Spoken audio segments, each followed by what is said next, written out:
there, it's Amy Schmidt, your host of the Fearlessly Facing 50 and Beyond podcast. I am so happy that you have chosen to spend time with me. As a reinvention confidence expert, along with a storyteller, I've shared quite a few things along this journey. But what I've found is the most important info to share are stories. Stories of amazing people, ordinary people, extraordinary people, doing things that are going to inspire you to action.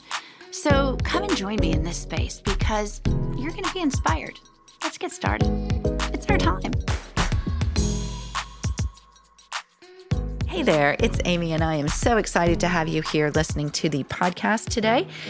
We really have a great episode. You know, this is your Surround Yourself with Greatness episode, and I really want to bring you information that is going to encourage you, inspire you, and this particular episode is going to provide you some resources that you may need if you are parenting aging parents. I have with me Kim and Mike Barnes. They started a Facebook group a while ago. We were in touch a while ago, and I finally am getting around to having them on the show, and I am so excited because they are great people. They share their hearts. They are very vulnerable. They share their stories around parenting aging parents. And they knew that this was a topic that needed to be, addressed. And it needed to be a topic that we open the dialogue on. So I'm so excited to have them here. Before we get to our interview with Kim and Mike, I do want to just remind you, if you are enjoying this podcast, make sure you go and subscribe. You can subscribe right from your phone. You can go to the podcast app and go to Fearlessly Facing 50 and push subscribe. You won't miss an episode. You also can find it on the fearlesslyfacing50.com website. So just go there and you can go to the podcast icon, subscribe from there. You also can listen to 160 some past episodes of incredible people, incredible guests sharing their inspiration and encouragement. And it's great to pop in those earbuds and listen to some past episodes. Also, I wanted to remind you that, I am a big proponent about confidence. I talk it all the time, talk the talk, walk the walk. And my business partner over at Better Than Gossip, she is a wellness expert. We started really thinking about how we help each other and how we really are our best confident selves. And that's with the combination of mind and body confidence. So we are so excited to be launching a course to double your confidence. You can't be confident in your messaging and how you project yourself if you are not healthy. And that's what you need, the combo of both. So go ahead and check it out. You actually purchase the course right from my website on fearlesslyfacing50.com, or you can go over to betterthangossip.com and purchase it there. It's a great course. It's an investment in you, a minimal investment, but it is an investment in you. And that's what we really need to focus on as we are heading into a new year. So with that, I am going to bring on my incredible guests for today's episode, Kim and Mike Barnes, talking about parenting aging parents. Well, welcome to this episode of Fearlessly Facing 50 and Beyond podcast. I'm excited to have you here. And I'm really excited for this conversation, which has been in the making for, I would say, Kim, how long? We've been talking for several months. Yeah. I think so. Talking about it. Yeah, absolutely. Today, we're digging into one of the areas that is near and dear to my heart and near and dear to a lot of the people that are listening today, and that's about aging parents. So I want to introduce you to Mike and Kim Barnes, who are the founders of Parenting Aging Parents. Wow, what a topic, right? I actually got goosebumps before we even get into this. So welcome. Thank you. Thanks so much for having us. Yeah, it's good to be here. Yeah, I'm excited about this conversation because I think there's a lot of really valuable information that needs to be shared. And I think that you have built a community, which is what it's all about. I think, Kim, when you first came to me, it was after talking to the gals over at Grown and Flown, who I adore. Yes. And I've written things for them and followed them for a long time because all my kids are grown and flown. And you reached out with a really nice email just to say, hey, maybe we could connect. And here we are. And from that initial conversation to where you've taken this group really has been really incredible and a real transformation, I think, for you too, for both of you, not knowing exactly what was going to become of this. Absolutely. Yeah. When we first started that Facebook group, it literally was Mike coming home and saying, I think we should do something to help people. And maybe it should be a Facebook group. And having watched Grown and Flown grow and being a part of that community was thinking, in my head was thinking, okay, could we do something like that for people who are caring for their aging parents? And, really when we started the group, we thought it was just the two of us in the group. And we thought, well, will anybody join us? Are there other people interested in talking about the conversation? And, as the days and weeks, and we had dozens and then hundreds and now thousands of people realized, yes, this is something that people are hungry to talk about, because it's not something we typically do talk about with our friends or our neighbors or our coworkers. And when we don't talk about it, we can't help each other. Yeah, it's so fun to see in some ways, but it's really sad because so many people join our group because they say they felt so alone during this process of helping their aging parents, whether it's 24/7 or just doing something from afar. And it's an overwhelming experience, but it's great to see that we're able to lend such support and so much community effort. Yeah. Isn't it amazing though, how people really, I always say people need people. And, it is so true that when you bridge the gap and you build a community of trust and vulnerability, and you're able to share, people feel secure and welcomed. And in such a crazy world that we live in, it's what people need. It's really at the pulse of what we need. It is amazing to see how people will open up and share because they feel like they have a safe ear. They have people who have their best interest at heart and want to help and share from their personal experiences. And also just sometimes just say, man, I feel for you. I'm praying for you. I mean, whatever it is, because it is really there's a lot of tough stuff going on. And sometimes it's as simple as, hey, I just need an activity for my dad who seems a little bit bored. Any great movie ideas or game ideas to something really hard going on. My mom has fallen again, and she won't. She says that she's fine and doesn't want any help, and we're just afraid we're gonna get that phone call that she wouldn't accept help and something bad happens. Yeah, I think that for most of us in our everyday lives, when we're dealing with our friends, our coworkers, or even our relatives, we don't like to talk about this stuff because it's kind of demoralizing, depressing. It's sad. You don't want to be the party pooper and just bring it up out of nowhere. Hey, Kim, how you doing? My mom has incontinence. How's everything exactly going? It's just not a fun thing. And I like to compare it to having a baby, because at least for Kim and me, when we had our first baby back in 97, we had no idea what we were doing. No offense.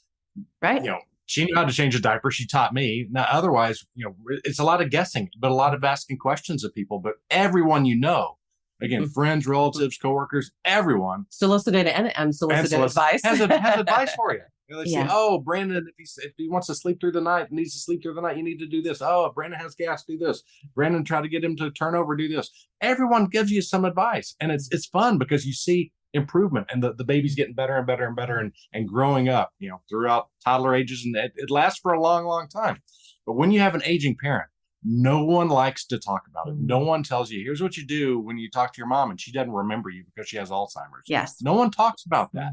Right. And that's the hard thing, is finding that community so that you can come together, not for the answers, but just having that support. Exactly. I think somebody said a while ago, years ago on my show, actually, it was a woman I had on, and she said, it's difficult to see your hero, and I think of my dad, who passed away 9 years ago, but, always writing out the bills. And he would go into the dining room, and he had a gray box with rubber bands around it. And he would sit there, and we knew as the 5 kids that we were not supposed to bother him then, because he was writing out the bills.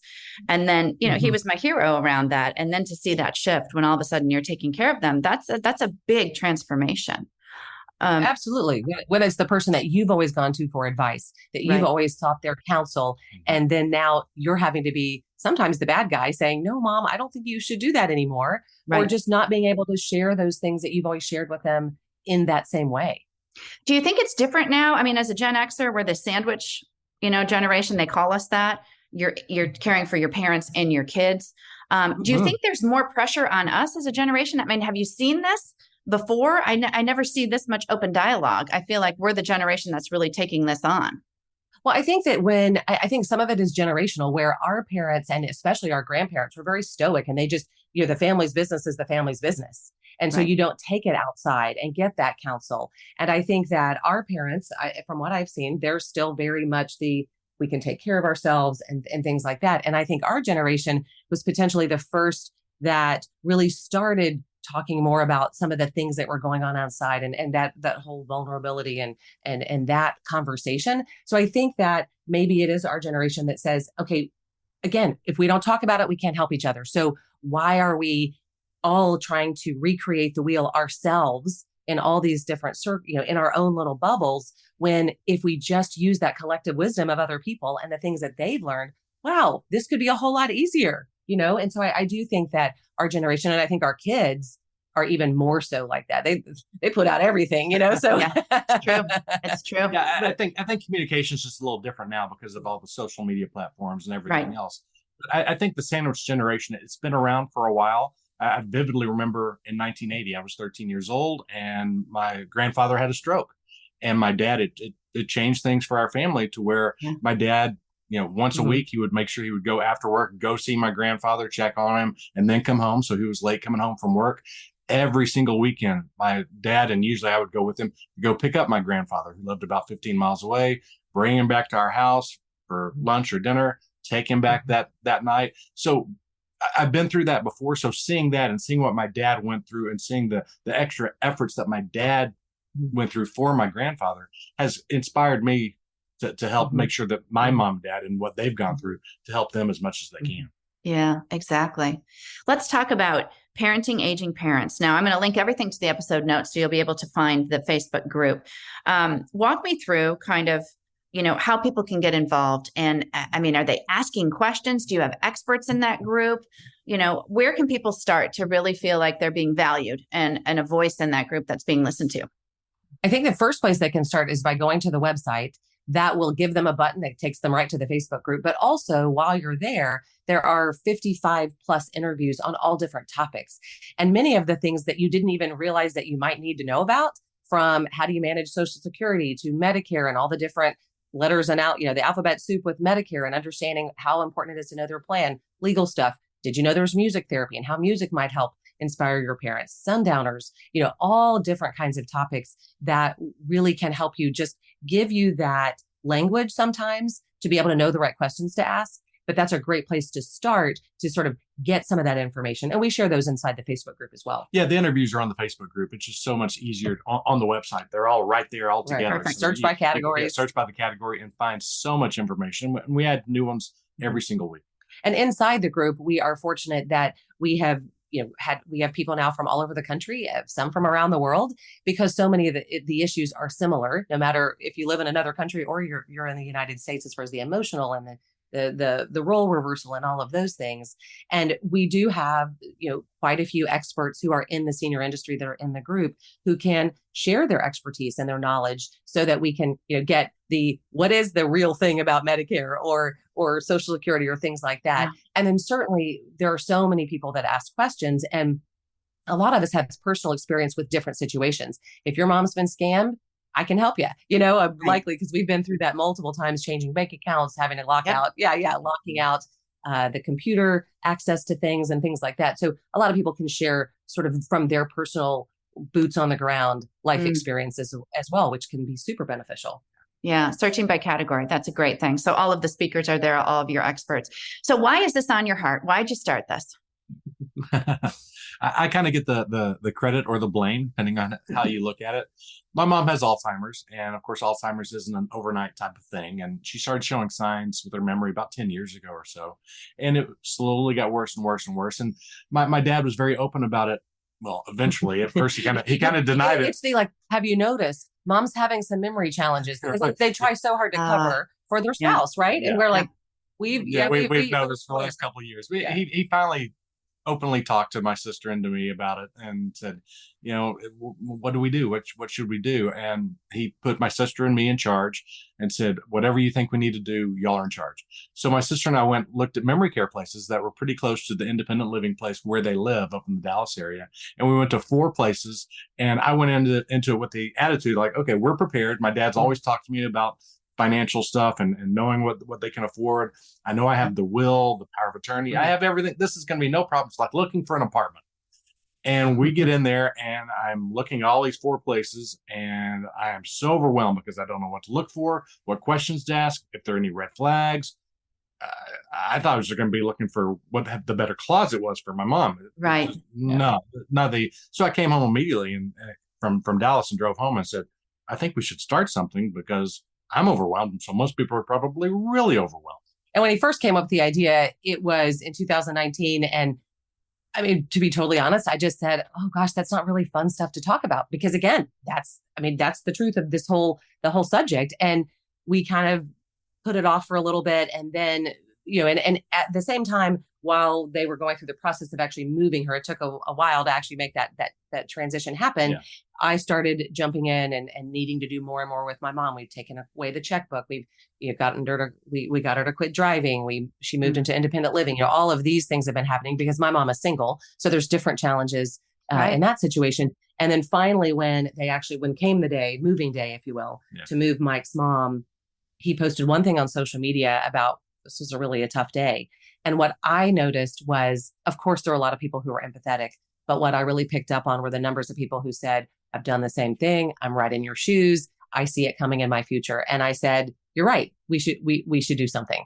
And we just thought, well, what should we do? And we started the free Facebook group just to see, again, are people interested in being part of the conversation? And then it's just kind of really, we had no expectations. We had no idea of what would become of it.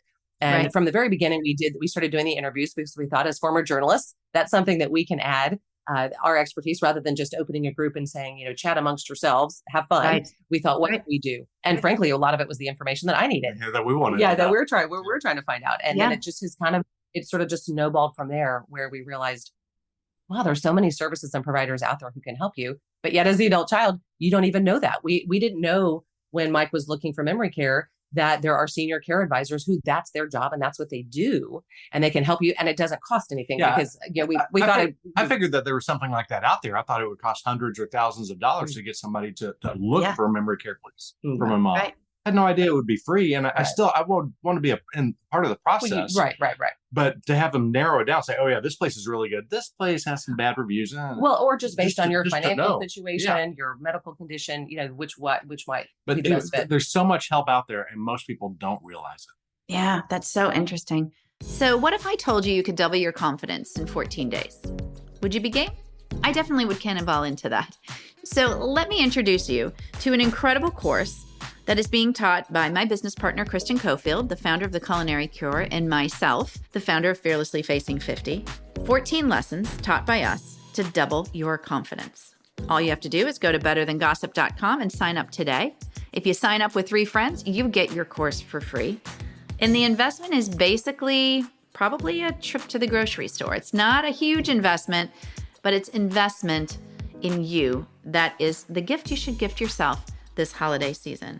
The program seamlessly combines wellness and mindset, so you solve the biggest confidence challenges that we face when building our businesses or just going along on our journeys. We need both mind and body confidence. If this sounds like you, not having enough energy to get everything done, frustrations with body image, poor sleep, inconsistent eating habits, self-doubt, negative thoughts, stress, lack of confidence, this course is for you. It's a proven, powerful online program that brings you videos, call to actions with worksheets and recipes, everything so that you can look and feel happier in your body and in your thoughts. So sign up today. Mind and Body Confidence. Betterthangossip.com. You can find it there. You can find it on my website, fearlesslyfacing50.com. So once again, I'm talking to Kim and Mike Barnes that are founders of Parenting Aging Parents, which I'll link everything to the episode notes so you can find it. And it's just a valuable resource. We had what to expect when you were expecting, what to expect the toddler years, what to expect the teen years. We don't have a manual for this. And so you've really broken it down and made it easy for people to feel welcomed. And, the information is there, whether you're talking about, memory care, whether you're talking about Social Security, all of these things. I've told my husband recently that I feel like I got off a little easy with this. I'm the youngest of 5. We were living in Germany when I lost both of my parents, and my 4 siblings took on all of it, basically. I slid it in for the summer. That's with the kids and my husband. That's when we were there. And not that I wasn't involved and wanted to be involved. I was in communicating and things like that. But the day to day, I wasn't. And you're so far away. It's so far away, which is difficult because it can create some family turbulence for sure. It can create some, well, I did this and you weren't here, or, and it wasn't that way with mine. I feel very blessed about that, but it can create a lot of problems. So I'm sure you dig into that too in the group about managing those relationships and just your family core, those siblings that you have to keep together. For sure. Yeah. We have one that's on resolving conflict and just having to manage that, because I heard somebody say the other day, which I hadn't really thought of it this way, is that when you have sibling challenges within this, caring for your aging parents, it can have generational impact. Yes. Because if we don't talk to our siblings, then our kids don't know their cousins, which don't know their, I hadn't really thought about it in that way, that keeping that family together and those and the siblings on the same page can have such lasting impact if it doesn't go well. And we hear stories all the time in our group of, I've got 3 siblings that have just checked out and it's all on me and I don't know what to do. Or we're just not agreeing on what to do. And so that's one of the things that we talk a lot about, is one of the key pieces is really getting your siblings as much on the same page as you can. And I think it's hard because, we're all trying to do the same. We want to do the best by our parents, but everybody has weird family dynamics, different sibling issues, different relationships with their parents. Well, we all have different personalities. Right. I think that's the hardest part. And what I tell everyone is that you can't take it personally in so many ways. 1 out of 100% times there's a time when it is personal, but the rest of the time, I go to visit my mom and she doesn't recognize me at first. I was like, "Hey mom, it's me, Mike, your son." I have to tell her that. I can't get mad about that because I know it's not like my mom says, "I don't like Mike anymore. I'm not even going to recognize him." It's not. It's the disease talking. But it's the same thing when something happens, whether it's a stroke or heart problems or cancer or anything that happens with your parents, and things change and suddenly there's more work for one or both of you or for all of you in the family. You can't take that personally and say, "Oh my gosh, I'm so mad at her, my sister, because she's not doing anything and I'm having to do everything and this is not very fair." And it's like, well, don't take it personally. Let's just do what's best for the people we love. And sometimes that's hard to do. Oh, that's a great nugget today for all the listeners. That's really, really important. I always refer to, we do, the 5 of us, as a mixed bag of nuts. We're all different. We all have different gifts that we're bringing and different values, and it's true. And we don't always agree on everything, but you're right. You have to keep that communication open and that support of each other. I'm going to ask you something about this because you work together as husband and wife, and we're going to transition to a little bit about this greatness segment that it's a little off guard for you guys. I mean, we haven't talked about it before, but I do want to ask you, do you ever feel like you're just in too deep? Like you can't get away from it? Because there are probably days when you're getting questions from people or, you're learning something and you're like, wow, this is tough stuff. Like, you're kind of stuck in the mud some days. Do you feel that way? Sometimes I think that it's just a lot of learning about the same thing. Maybe I sort of look back as a former news reporter, that's what I did every day. Is I'm learning about things and sharing that information with others. And so personally, that's something that I love, that, being able to use those skills that I used as a reporter to find that information out. If I can make a connection for somebody, that literally is my favorite thing to do. So, just yesterday I was, I had some work to do, but I was like, oh, hold on. I need to help this person who's looking for a job connect with this other person, or this person needs to look for an assisted living place. Let me connect them with the person that can help them. So I think it can be really hard stuff, but I think that being able to know that I can help find that information, be able to share it with another person that can help make their life just a tiny bit easier, certainly is gratifying. I will also admit, though, that I sometimes get frustrated then when my mom calls and says, "My computer says that I need a password and what I don't know what's going on." And we're trying to FaceTime to look at the screen to figure out, okay, what happened? How do you have a password? She's like, "I don't know."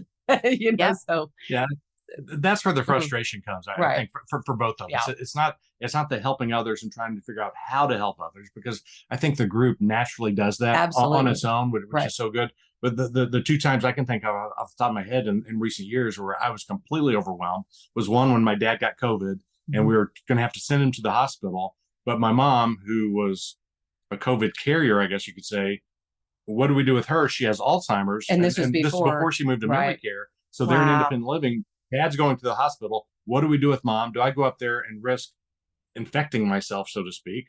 And they won't let you in the building. Yeah. I couldn't get in the building anyway. So what do we do? Do I get mom out, move her to a hotel? But if that happens, who's staying with her? Because that was overwhelming. And then about 6 months later, my dad called. It was about 6 months later. Yeah, my dad calls me the day before my birthday. It's birthday eve, and Kim and our two kids were both in town, and they were taking me to dinner. And I'm in the parking lot outside there, and my dad calls me because my sister had to take him to the hospital because his doctor says he needs a pacemaker, but the cardiologist isn't around.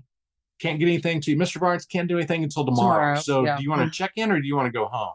And he says, yeah, I think I want to go home. And my sister's like, Mike, talk to Dad, please. And I'm like, Dad, please, please, please stay at the hospital. I do not want to wake up on my birthday tomorrow and find out you died because you went home. Please, please don't do that. Please. Okay. And she's like, okay, son. And you're 3 hours away. Okay. Yeah. I'm like, do I have to drive up there? No. Okay. Okay, son. I'll do that, son. He hangs up, looks at my sister and says, take me home. Take me home. I knew that was coming. Yeah. And luckily everything's fine. He got his pacemaker 2 days later and everything's good. But at the time, I kid him to this day. I said, Dad, you're so selfish. You're so stubborn. Yeah. I love you. But think of others sometimes. And it's hard for all of us to do because we're all selfish in some way. And I do think that within the group, people are just jump in all the time. So it's not us having to answer the questions because not all the situations do we have that personal experience. So people love to be able to jump in. And I think that in many ways, it's a little bit cathartic to be able to share your experiences and share the things that you learned with somebody else, thinking that, okay, maybe I can just help somebody just that tiny little bit. Yeah, exactly. Great point. Thank you for sharing that. I appreciate that. You know, I'm gonna bring up something because this is part of a series that I'm launching with about 14 incredible people, and it's called "You Are Surrounded by Greatness."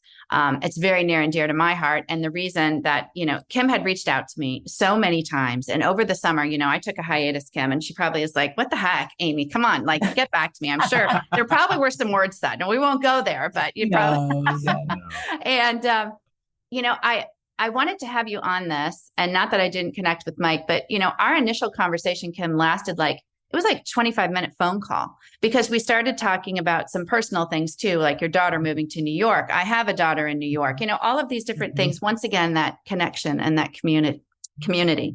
But when I look at you two and what you've done, I think it's amazing. One, because you really went out on a limb and started something that you didn't know how this was going to go. You're sharing your vulnerabilities and your stories, which I think goes back to, I always talk about creating your highlight reel and looking back at what your accomplishments. And both of you are great storytellers.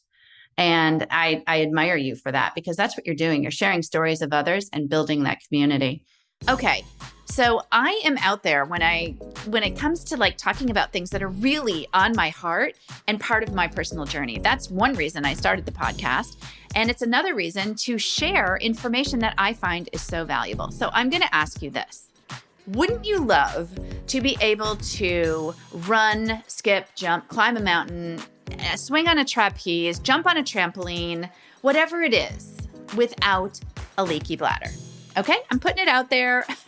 I know I have an editor who's a male who edits my podcast, and I'm sure he's like, okay, Amy, you're bringing it again. I'm learning so much about this. I can tell my girlfriend, my wife, my sister, my friends, whatever. But you know what? It's so important to open the dialogue on this because it's an important topic. And urinary incontinence is real, and you are not alone, and I am not alone. So that's why I want to share with you this amazing product that I have been using.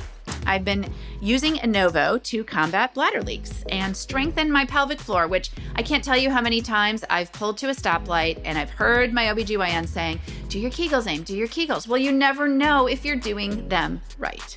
So INNOVO's clever technology, it's non-invasive, it's not surgical, it's literally a pair of shorts. You put them on and the technology stimulates the pelvic floor to strengthen the muscles and treats the root cause of bladder leaks. You pull on the shorts and INNOVO delivers 180 perfect pelvic floor contractions in 30 minutes. Literally, it's your me time for 30 minutes, 5 days a week for 12 weeks. You can read your emails, you can just have a little me time, you can do your to-do list, whatever it is. It works. It's clinically proven to work. It's non-invasive, safe, and easy to use. And you get results in as little as 4 weeks. So if you are somebody or you know of somebody that is suffering from bladder leaks, let's open the dialogue about it. Let's be transparent. We're women. We've had kids. This is part of it. So you know what? there's a great code. You go to myinnovo.com. You use the code AMYK100, AMYK100 for $100 off. It's amazing. Get your starter kit. Let me know how you like it. And you know what? You'll be leak-free just like me. And it's an amazing, empowering, confidence-boosting feeling. Check it out. myinnovo.com and use the code AMYK100. $100 off. When I say surrounded by greatness, I would like to ask you what your kids think about this, because I know you have 2 kids and I think they're similar ages to I have 3, but I think similar because I think you guys are pretty great. And you know, what lens do they see you through now? Because you've completely transformed from being on air and you know, doing that to really doing something that really is really so heartfelt and so servant heart driven. What do you think? I just would love to ask you that. Isn't that always, it's always funny to think, you know, what would our kids say about us to somebody else? You know, I mean, I think that's, as a parent, you always are just curious, well, how would they introduce you or what would they say about your parents? Yeah, that's a tough one. I think that to me, I think the best thing is that we have a very close family. We've always kept them in the loop on things. It's not like, okay, kids, y'all go to bed. Let's talk about dad. No, let's talk about your mom. We don't do it like that. They've always been involved. Mm-hmm. So it's been great to see both of them have helped our parents. My mom and dad, Kim's mom, have helped them through the years with different things, whether it's been when they've had to move or something, or when they've had to do something, but especially technology-wise. Mm-hmm. I can't tell you how many times it's been our kids on the phone with your dad, especially my dad, talking them through something with the iPad, the iPhone, the computer, the Wi-Fi, something like that, to make things a little bit easier, or giving, you know, going up when my mom could use an iPhone when she had one, give her a little tip up here, Graham, do this, try doing that. Oh yeah. Oh, thank you, Taylor. Yes. Wow. That's so great. Yeah. Wow. I mean, I do think that it's been fun because a lot of times we'll ask them for advice about, hey, here we're trying to do this, or whether it's about marketing or just, you know, what is your perception or what are the things that you're seeing out in the marketplace? And so I think it's been neat to be able to ask their opinions, get their feedback. And even though, you know, we kind of joke about, you know, we're going to be parenting you soon or that kind of thing. I mean, I do think also it's helped us be more prepared, because a lot of the things that we are talking about, I mean, just to be totally honest, we realized that as we were talking about powers of attorney and wills way back in the beginning, we realized, we put a will together when Brandon was born, because we thought we got to be, you know, good parents. So, right. So with the floppy disk will. Yeah. And floppy disk will. Yeah. Taylor, you're not in our will. Right. So we realized that Taylor wasn't even in it. So we updated that. So we updated that. But we also took it a step further, and we had our kids do all of their documentation as well. So they now have powers of attorney, medical directives, all of those kinds of things, because I think it is important for them to be aware of that, because you just don't think about those things when you're that age. But I do think that they've embraced, I think, the fact of that we're doing this. And I think that they're proud to see us doing something that's helping so many other people and seeing the impact of that as well. Exactly. I love it. Thank you for answering that. I'm sure that they look at that and say, wow, that's pretty amazing. And you're arming them with all these tools that they can use. You're putting it in their toolbox for their generation, which is so great. And if you talk to them, let us know what they say. Yeah, exactly. I'll get on the phone with them and ask them. I also talk about pillars a lot, and those pillars in your life that really hold you up. And, you know, I have several in my life, one being my husband, but, you know, others that just really lift you up when you work together like this every day. I mean, you weren't used to working together like this, right? Well, sort of. We had worked at the TV station together, and it's funny, we actually anchored together for about a year and a half on the weekend. Oh, okay. There were times that I'd have to say, "Hey, Mike, now here's Mike with sports." I only called him the wrong name once, but I did call him the wrong name once. But I just called him the weather person. The weather guy was sitting on this side, and I turned this way anyway. But so we had fun being able to anchor together. We though did sort of I was in news, he was in sports, so our lives didn't necessarily always, like, what I did didn't always impact you day to day with work. Where this is much different, where it's, hey, what do you think we should do about this? Or, you know, did you see that comment? Or should we, you know, that kind of thing. So I think it is different. We had been working together with our media training company previously to starting Parenting Aging Parents, but we're very different personalities. Well, very similar in some ways. I bet you are. I can kind of see that. Yeah, extrovert, introvert. So, yeah. It's so very interesting. different. And he's a boom, get it done, and I'm the let's make it perfect. So we try to meet in the middle. You meet in the middle. But yeah. I love it. You've done a great job. The last question I'm going to ask you, and just a reminder that we're with Kim and Mike Barnes with Parenting Aging Parents. Everything will be linked to the episode notes. You can go to their website, which is a great place to start to see all of the expert videos, and then join their Facebook group where you can, really become engaged and ask those questions that may be on your heart. Ask those questions when you're out with your girlfriends for wine and it's not coming up, but you really wanted to ask it. This is the place to go and ask those questions and get valuable, it's a valuable resource and answers. Last question. I'm going to ask Mike this one first, and same question to Kim is, if you were sitting on the couch and you look over and there's 30-year-old Mike, what advice would you give him? Wow. That's a tough one. 30-year-old? 30-year-old Mike. So we had a toddler, or we had just had a baby. Yeah, that's a good one. I would say keep doing what you're doing, but be ready for surprises, ups and downs along the way, because it's not going to be a easy superhighway path the entire time. You're going to have a lot of off-roading. You're going to have a lot of dips in the trail. You're also going to have a lot of great times, but things don't always go as easy as you think. So just be ready for small little hiccups along the way. Sometimes a big hiccup, but that's the biggest thing is just be ready. I love that. You're going to be off-roading a bit. I like that. No one's ever said that. And Kim, you're going to close it out. Gosh, I can picture you at 30. You look 30. I bet you looked exactly the same. You're sweet. Thank you. Not quite, but thank you. Tell her that all the time. She doesn't believe me. Thank you. It's funny because when I think about when I was 30, I was still working full time at the TV station. We had a newborn, and I've always been somebody who just kind of takes things as they come. I don't know that I always, that I had this grand plan of, okay, when I'm, 50 plus, this is what it will look like. I've always just been kind of a go with the flow. And I think that it would be, don't take yourself quite so seriously. If I could have, kind of harnessed my perfectionism back then, it would have solved a whole lot of challenges moving forward. But I think just my faith has always been a huge part of my life. And I think always being able to be just confident in the fact that things happen as they should, but also just being ready. Because again, when I was still working full time, we hadn't talked about what is this going to look like, long term. And so I don't know that I would have ever anticipated all the zigs and the zags that my career has taken. There was a time where I had 3 part-time jobs, so I didn't have to have a real one, which sometimes I look back and think maybe one real one would have been a little easier. Maybe it would have been in television, but not in television necessarily, but another.